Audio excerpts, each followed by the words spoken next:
America इस वक्त दुनिया का सुपर पावर है और अमरीकी इंतखाबात का पूरी दुनिया पर असर पड़ता है।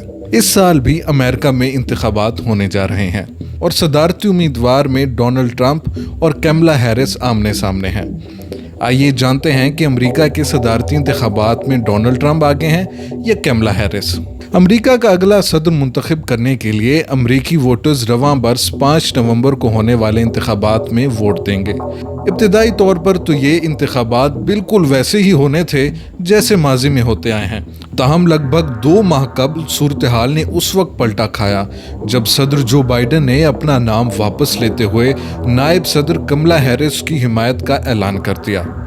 अब सवाल ये है कि इस इंतखाब का नतीजा डोनाल्ड ट्रंप को दूसरी बार सदर बनाएगा या अमरीकी तारीख में पहली बार कोई खातून सदर बनेंगी। अब देखते हैं कि राय आमा के कौमी सतह पर होने वाले जायज़ों में किसको बरतरी हासिल है।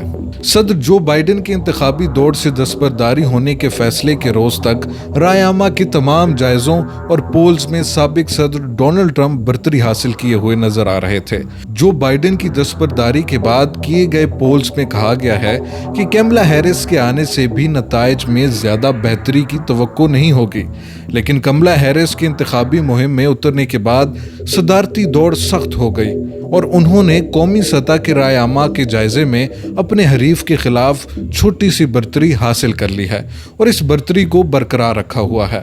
शिकागो में अपनी पार्टी के 4 रोजा कन्वेंशन के दौरान कैमला हैरिस ने कामयाबी के 47% तक के इम्कान के हिस्से को टच किया है। 22 अगस्त को ख़त्म होने वाले इस कन्वेंशन में अपनी इख्तितामी तकरीर में उन्होंने तमाम अमरीकियों से आगे बढ़ने के एक नए रास्ते का वादा किया है। इस तकरीर के बाद उनकी बरतरी में बहुत कम इजाफा हुआ है। दूसरी जानिब डोनाल्ड ट्रंप की औसत भी निस्बतन मुस्तहकम रही है और ये 44% के लगभग है। आज़ाद उम्मीदवार रॉबर्ट एफ कैनेडी की तौसीक के बाद में इसमें कोई ख़ास इजाफा नज़र नहीं आया। रॉबर्ट एफ कैनेडी ने 23 अगस्त को सदारती इंतखाबात से दस्तबरदारी का ऐलान किया था। अगरचे ये राय आमा के जायजे और पोल्स इस बात की जानिब इशारा हैं कि कौन सा सदारती उम्मीदवार मुल्क में कितना मकबूल है, लेकिन ये ज़रूरी नहीं कि इंतखाबात के नताइज की पेशन गोई करने का ये एक दुरुस्त तरीका हो। इसकी वजह यह है कि अमरीका अपने सदर को मुंतखब करने के लिए इलेक्टोरल कॉलेज सिस्टम का इस्तेमाल करता है, इसलिए ज़्यादा वोट हासिल करना इससे कम अहम हो सकता है कि वो कहाँ जीतते हैं। अमेरिका में 50 रियासतें हैं, लेकिन चूंकि इनमें से ज्यादातर तकरीबन हमेशा एक ही पार्टी को वोट देती हैं, इसलिए हकीकतन चंद ही ऐसी रियासतें हैं जहां दोनों उम्मीदवारों को जीतने के बराबर मौके हैं। ये वो रियासतें हैं जहां इलेक्शंस जीते या हारे जाते हैं और ये असल मैदान जंग के तौर पर जाने जाते हैं। अमेरिका में 7 रियासतें ऐसी हैं जहां कांटे का मुकाबला मुतवक्का है और यहाँ से सामने आने वाले जायज़ों और पोल्स के नताइज काफ़ी टाइट हैं। यही वजह है कि ये जानना मुश्किल है कि इन 7 रियासतों में कौन आगे है और किसे बरतरी हासिल है।